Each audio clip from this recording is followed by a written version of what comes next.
அவர் வருவார்.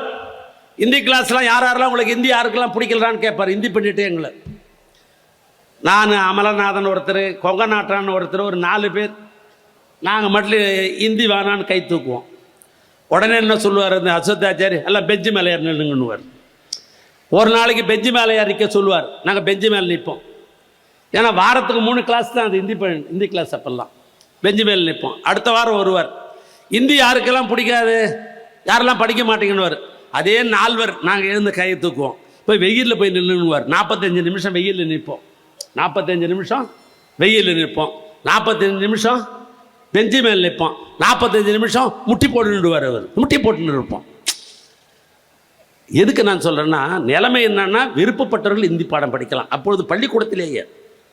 ஆக விருப்பப்பட்டவர்கள் பள்ளிக்கூடத்திலே இந்தி பாடம் படிக்கலாம் என்று சொல்லிவிட்டு அரசினுடைய தாக்கீதுகள், சுற்றறிக்கைகள் அத்தனையும் இந்தியில் தான் கட்டாயம் என்று வருகிற பொழுது அது எதிர்த்துத்தானே ஆகணும். நம்மளே நம்ம ஊரில் இருக்கிறோம், டெல்லிக்கு போகிறோம், 4 வார்த்தை கற்றுக்கிறான் இந்தியில். அந்த ஊரில் குழப்பம் நடத்தணுமேனு வண்டி நிறுத்துறான்னா பேஜேன்றான். நான் சொல்கிறேன், அது அவன் விருப்பம். அது யாராவது தடுத்து நிறுத்த முடியுமா?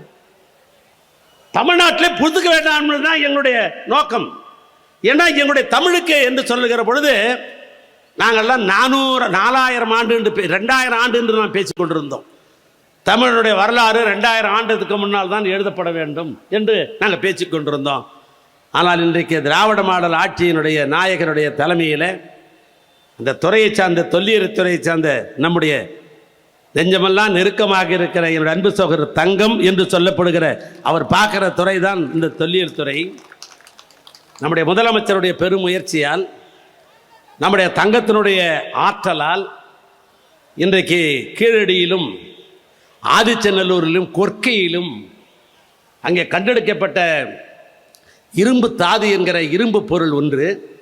அந்த இரும்பு பொருளை இங்கே பம்பாய்க்கு பக்கத்தில் இருக்கிற பூனாவுக்கும் அமெரிக்காவில் இருக்கிற புளோரிடா மாநிலத்தில் இருக்கிற ஒரு ஆய்வகத்திற்கும் இந்த கண்டெடுக்கப்பட்ட அந்த 2 கத்தி போன்ற அந்த பொருள்கள், அந்த கத்தி போன்ற பொருள்களை ஆய்வுக்கு அனுப்பிய பொழுது பூனாவில் இருப்பவன் ஆய்விலே சொன்னான், இந்த இரும்பை பயன்படுத்திய காலம் 5300 ஆண்டுக்கு முற்பட்டது என்று சொன்னான்.